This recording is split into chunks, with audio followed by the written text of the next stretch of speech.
que no me pones esta rosa en el pelo? No seas provocadora. ¿Qué hombrecicos? ¿No tienes ánimo para nada? No, si por ánimos no queda. Pues atrévete, yo me dejo. ¿Es que quieres comprometerme? Es que no te gusto. ¿Gustarme? Más que el tocino magro. Pues cuando te vas a quedar bizco es cuando me veas vestido de novia. ¿Y novia?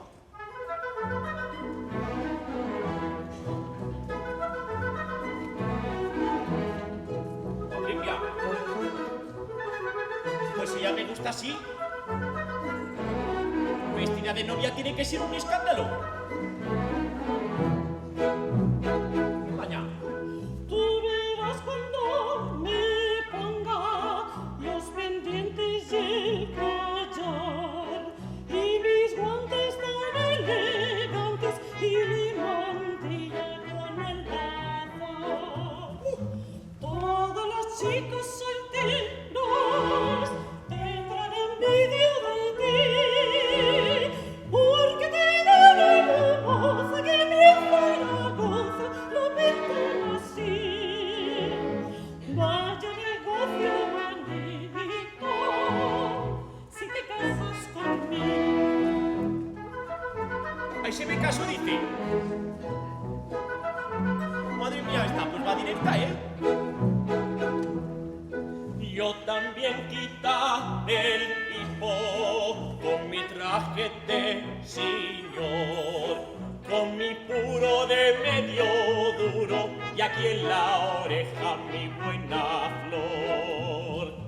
Todas las chicas solteras tendrán ya celos de ti, porque te dan un torrero lo más zalaguero que se cría aquí.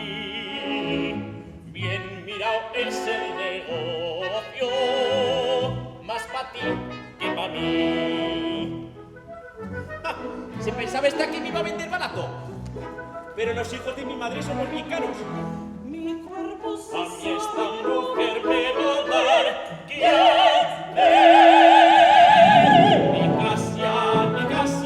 Ni Casia, no sé lo que tienes, y haciendo gimnasia, que vendrán vaivenes por ti. Perico, si tienes burbujas, avisa al médico, pero no te cojas Es que de verte yo pierdo el compás.